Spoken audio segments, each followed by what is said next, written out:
यम ने नचिकेता को परमात्मा भय स्वरूप है ऐसी दृष्टि दी। यह दृष्टि थोड़ी और गहराई से समझने जैसी है, क्योंकि यहाँ पे भ्रांति हो जाने की संभावना है। पहली बात कि परमात्मा भय स्वरूप होना वस्तुतः परमात्मा का स्वरूप नहीं है, वरना हमारी ही भय है। हम ही भयभीत होते हैं, परमात्मा भयानक है ऐसा कहने की बजाय हम भयभीत होते हैं ऐसा कहना ज्यादा उचित है। और हमारे भयभीत होने का कारण समझ लेना चाहिए। जैसे बूंद सागर में गिरने के पहले डरती है, क्योंकि सागर में गिरने का अर्थ है समाप्त हो जाना, तो बूंद का भयभीत होना स्वाभाविक है। सागर से मिलन का अर्थ मृत्यु है, तो मृत्यु भय देती है। लेकिन अगर बूंद जान पाए कि सागर में मिटने का एक दूसरा पहलू भी है, बूंद की तरह तो बूंद मिट जाएगी, लेकिन सागर की तरह हो जाएगी। क्षुद्र खो जाएगा और विराट जग जाएगा।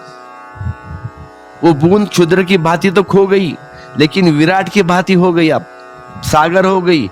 काश बूंद को यह दिखाई पड़ सके कि उसकी मृत्यु विराट से मिलन है, तो बूंद का भय तभी खो जाएगा तुरंत।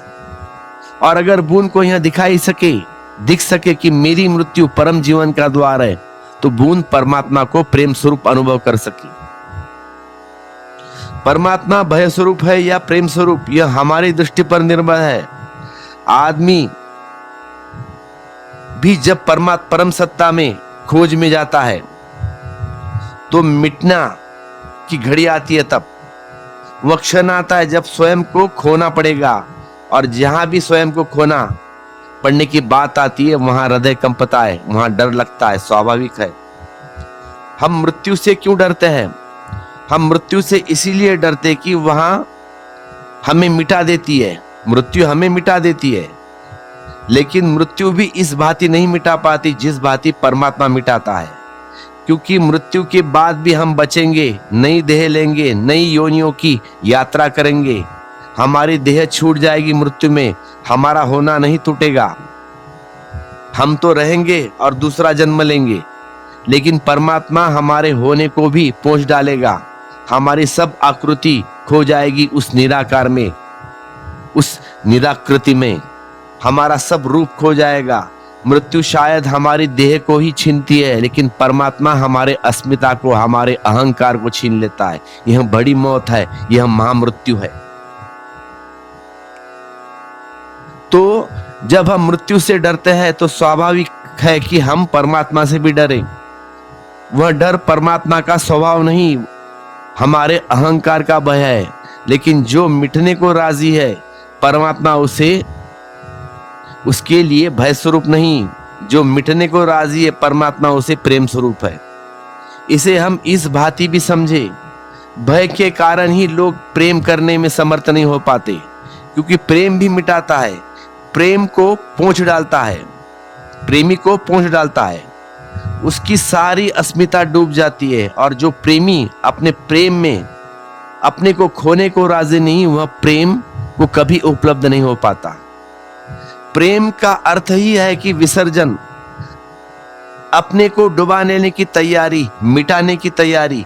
प्रेम भी थोड़े अर्थों में अहंकार का विनाश है। भयभीत व्यक्ति प्रेम भी नहीं कर पाता, और जो अपने को खोने को राजी है, उसके जीवन में महाप्रेम का उदय होता है और आनंद की बड़ी वर्षा हो जाती है। तो भय और प्रेम इस बात पर निर्भर है कि हम मिटने को राजी है या नहीं। आर यू रेडी और नॉट? ध्यान में जो गहरे जाते हैं ना, एक घड़ी आती है जहां लोग डरते हैं, तब वापिस आ जाते हैं भयभीत होकर। वह जो घड़ी थी जहां परमात्मा से मिलन था, परमात्मा एक स्टेप पे था, थोड़ा सा साहस जुटाते तो परमात्मा से मुलाकात हो जाती, लेकिन वहीं से वापस लौटते। छलांग ठीक पहले बूंद गिरती सागर में वापस लौट गए, तट से ही वापस लौटे। लेकिन सभी को ऐसा होना स्वाभाविक है। ध्यान भी मृत्यु है, महामृत्यु, क्योंकि ध्यान छलांग में है विराट। जब कोई घबराहट पकड़ ले तब समझना कि ठीक क्षण आ गया, उससे लौटना मत, डरना मत। उस समय जो साहस रख पाता है वही साधक है, उसी से परमात्मा से मिलन होता है। उस समय जो डरा, मन में वापस लौट आया, अपने को संभाल लिया वापस अपनी स्थिति में, तो एक बड़ा अवसर चूक गया, परमात्मा से चूक गया। फिर न मालूम हो अवसर कितने दिनों बाद, कितने सालों बाद आएगा।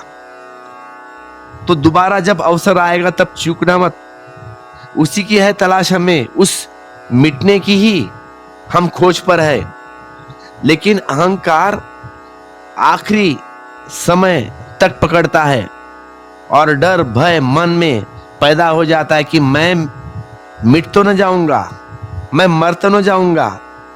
उस भय की झंकार में हम वापस अपने शरीर में खड़े हो जाते हैं और फिर से पकड़ लेते हैं किनारे को जोर से, कि नदी हमें ले न जाए, नदी में डूब ना जाए। परमात्मा भय स्वरूप है, क्योंकि परमात्मा महामृत्यु है। लेकिन जितनी बड़ी मृत्यु उतने बड़े जीवन का उसमें जन्म होता है। छोटी मृत्यु से छोटा जीवन पैदा होता है। जिस मृत्यु को हम जानते हैं वह छोटी मृत्यु है। केवल शरीर मरता है, मन अहंकार सब बच जाता है। और बड़ी मृत्यु हो तो बड़े जीवन का जन्म है। जितनी मिटने की तैयारी उतनी मात्रा में पुनर्जीवन उपलब्ध हो जाता है। जो पूरी तरह मिटने को राजी है उसे परिपूर्ण जीवन उपलब्ध हो जाता है। जीसस ने कहा है, जब तक तुम अपने को खोओगे नहीं तब तक तुम उसे नहीं पा सकते। और जो अपने को बचाने की कोशिश करेगा वह खो जाएगा, और जो अपने को खो देगा वही केवल बच सकता है। जीसस ने बार बार बीज का उदाहरण लिया है और कहा है कि बीज जैसे मिट्टी में खो जाता है ना तो अंकुर होता है, ऐसे ही तुम जिस दिन विराट में खो जाओगे महाजीवन तुम्हारे भीतर जन्मेगा। उस जीवन का फिर कोई अंत नहीं है। जिसका अंत हो सकता था उसे तो तुमने खो ही दिया। जो मिट सकता था उसे तुमने खुद ही छोड़ दिया। सिर्फ वही बचा रहा है, सिर्फ वह बच रहा है अब जो मिट नहीं सकता। सिर्फ वही बचा है जिसे खोने का कोई उपाय नहीं। इसीलिए परमात्मा भय स्वरूप मालूम पड़ता है, लेकिन वह भय हमारा प्रोजेक्शन है। और क्योंकि ये वचन मृत्यु के देवता ने कहे है, यमराज ने कहे है, इसलिए ये वचन अधूरे होंगे। अगर कोई जन्म का देवता हो तो वह कहेगा कि परमात्मा प्रेम स्वरूप है। इसे थोड़ा समझ ले। अगर कोई जन्म का देवता हो तो वह कहेगा परमात्मा प्रेम स्वरूप है, क्योंकि जन्म की प्रक्रिया प्रेम से है, जन्म का अनुकरण प्रेम से है, जीवन की शुरुआत प्रेम से है, जीवन का पहला पुलक, पहली स्फुरन प्रेम से है। अगर कोई प्रेम का देवता हो तो वह आधी बात जानेगा, वह कहेगा कि परमात्मा प्रेम स्वरूप है। अगर नचिकेता ने यम से न पूछकर ब्रह्मा से पूछा होता कि जन्म का देवता, सृष्टि का देवता तो परमात्मा भय स्वरूप है, ऐसा वचन नहीं आता। परमात्मा तो प्रेम स्वरूप है, ऐसा वचन आता। लेकिन वह भी आधी बात हो गई। मृत्यु के देवता को सिर्फ मृत्यु का अनुभव है और प्रेम के देवता को प्रेम का अनुभव है, जन्म का अनुभव है। जीवन की पहली झलक का नहीं मृत्यु के देवता को अनुभव। वो तो मौत की खबर देगा। आखिरी बुझते हुए दिए का अनुभव, यमराज कहेंगे आखिरी बुझते हुए दिए का अनुभव। और मृत्यु के देवता ने जब भी किसी को बुझते देखा है तो उसे भय से कंपते देखा होगा। डर लगता है ना मौत से। ज्यादातर सभी लोग डर के कारण बेहोश हो जाते हैं मरने से पहले।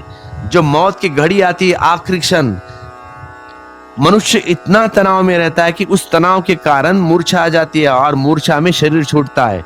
इसलिए हमें पिछले जन्म का कुछ याद नहीं आता, हर जन्म नया लगता है। अरबों खरबों लोग मरे, मृत्यु का देवता उन सबका गवाह है। जिसको भी मिटते देखा उसको भयते कमते देखा है। तो मृत्यु के देवता की यह गवाही अर्थपूर्ण है लेकिन अधूरी है। और मृत्यु का देवता जानता है कि परमात्मा तो महामृत्यु है।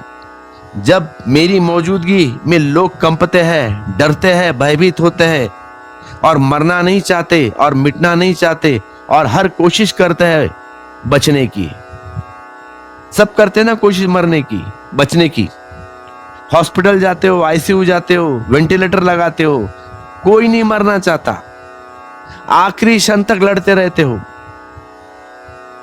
और सारा उसी में लग जाता है पूरा कि कैसे बचे मरने से। लेकिन यमराज तो लेके जाएंगे, सब खो जाएगा, किसी तरह बचे रहे। लगता है ना सबको, चाहे अंधा हो, लंगड़ा हो, लूला हो, कोई भी हो, तुम्हारी उम्र 100 साल भी हो, तब भी मरना नहीं चाहते। खाने को नहीं है तो भी चलेगा, लेकिन मरना नहीं है।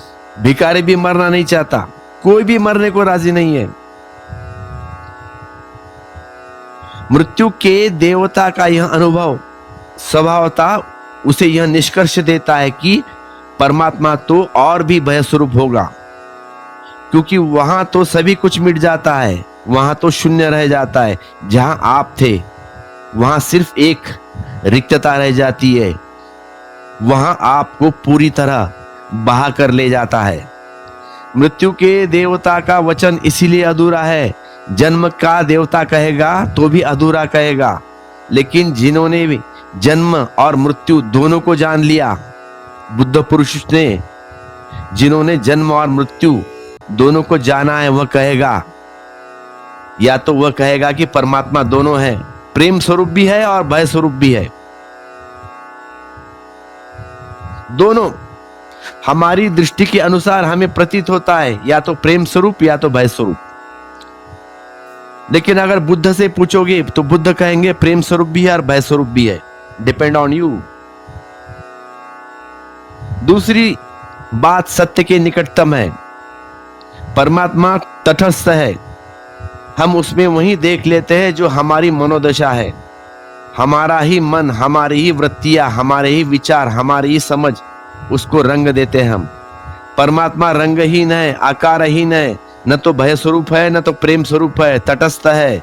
अगर हम डरते हैं मिटने से तो भय स्वरूप मालूम होगा, अगर हम तैयार हैं मिटने के लिए तो प्रेम स्वरूप मालूम होगा। जीसस को परमात्मा प्रेम स्वरूप मालूम पड़ते हैं और जीसस ने परमात्मा की परिभाषा में कहा है कि हम प्रेम हैं, क्योंकि जीसस मिटने के लिए तैयार थे। सूली पर हमने अनुभव कर लिया कि जीसस मिटने से जरा भी भयभीत नहीं थे। वे सूली पर मिटने को इतनी आसानी से तैयार थे कि क्रॉस उनका प्रतीक हो गया, सूली उनका प्रतीक हो गया। मरने के लिए ऐसी तैयारी कि जीसस का प्रतीक सूली हो गई। मृत्यु से जैसे स्वीकार थी, सहज थी, इसीलिए जीसस को अगर परमात्मा प्रेम स्वरूप मालूम पड़ता तो बिल्कुल स्वाभाविक है। आपका परमात्मा आपके मन में प्रतिबिंबित होगा। आपका परमात्मा आपकी निर्मित है, उसका प्रत्यय है, उसकी धारणा आप ही करेंगे। तो मेरे देखे परमात्मा दोनों नहीं, परमात्मा तो एक विराट है, निराकार है, शून्य जैसा अस्तित्व। उसमें हम अपने को देख लेते हैं। इसीलिए जैसे जैसे आदमी विकसित होता है उसका परमात्मा विकसित होते चला गया। तो यहाँ पे एक बात कह दूं, परमात्मा विकसित नहीं होता, परमात्मा तो जैसा है वैसा है। लेकिन आदमी विकसित होता है तो परमात्मा विकसित होते चले गया। उसी की धारणा, हमारा प्रत्यय, हमारा विकसित हो जाना, उसके साथ ही हमने परमात्मा को भी विकसित कर लिया। अलग अलग जातियां परमात्मा की अलग अलग धारणाएं कर लेती है। हिंदू का अलग परमात्मा, मुस्लिम का अलग, क्रिश्चियन का अलग, जैनों का अलग। अलग अलग युग में परमात्मा की अलग अलग धारणाएं, अलग अलग व्यक्ति परमात्मा की अलग अलग प्रतिमा निर्मित करते हैं। परमात्मा तो एक है, लेकिन सभी उसमें अलग अलग अर्थों में देखते हैं। और जब तक आप परमात्मा में कोई भी अर्थ दिखाई पड़ता रहे, तब तक आप समझना कि अभी परमात्मा नहीं देखा, अभी आप अपने को परमात्मा में झांक रहे हैं बस। जिस दिन आपको परमात्मा में कोई अर्थ न दिखाई पड़े, जिस दिन परमात्मा में कोई प्रतिबिंब ना बने, दर्पण बिल्कुल कोरा रह जाए, कोई भी दिखाई न पड़े, परम शून्य रह गए, उस दिन आप जानना कि ठीक अब यह सत्य है। जो आपने जाना अब सत्य है, वह मन का आरोपण नहीं। इसीलिए बुद्ध उस परम सत्य को शून्य कहते हैं। और जब तक वह परम सत्य शून्य की तरह प्रकट न हो जाए, तब तक हम अपने को उस पर आरोपित करते चले जाते हैं। यह स्वाभाविक है मनुष्य के लिए, यम के लिए भी स्वाभाविक। तो परमात्मा तटस्थ है, किसी तरफ झुका नहीं है। परमात्मा का होना कोई भी चुनाव से भरा हुआ नहीं, चुनाव रहित है परमात्मा, किसी के पक्ष में नहीं, कोई पक्ष उसका नहीं। उस अवस्था में किसी तरह का रंग रूप नहीं। इसीलिए जो भी हम उसमें देखे, इसे स्मरण रखना कि वह देखना हम पर निर्भर है। और जिस दिन हमें वह कुछ भी नहीं दिखाई पड़े, एक विराट कोरापन, कोरी स्लाइड, न कृष्ण बने वहां, न राम बने, न बुद्ध की प्रतिमा उभरे, न जीसस वहां दिखाई पड़े, ना वहां भय, ना वहां प्रेम, कुछ भी नहीं, ब्लैंक। उस दिन होना जिस दिन आपका मन इतना निर्विकार हो जाएगा कि उस मन से भी कोई भी विकार परमात्मा पर प्रतिफलित न हो, जिस दिन आप भीतर शून्य हो जाएंगे, उस दिन परमात्मा शून्य हो जाएगा। तो मैं आपसे कहना चाहता हूं कि जैसे आप है वैसे ही आपका परमात्मा होगा। यह यम का वक्तव्य है अधूरा, ब्रह्मा का वक्तव्य होगा वह भी अधूरा होगा। दोनों एक छोर से परिचित है, एक मृत्यु से और एक जन्म से। लेकिन अगर आप दो, जो कि दोनों है, जन्म भी और मृत्यु भी, जन्म भी है और मरेंगे भी, जो दोनों छोर को छू रहा है, स्पर्श कर रहा है, अगर आप सजग हो जाए तो आप पाएंगे कि परमात्मा तटस्थ है, वह न प्रेम स्वरूप है न भय स्वरूप।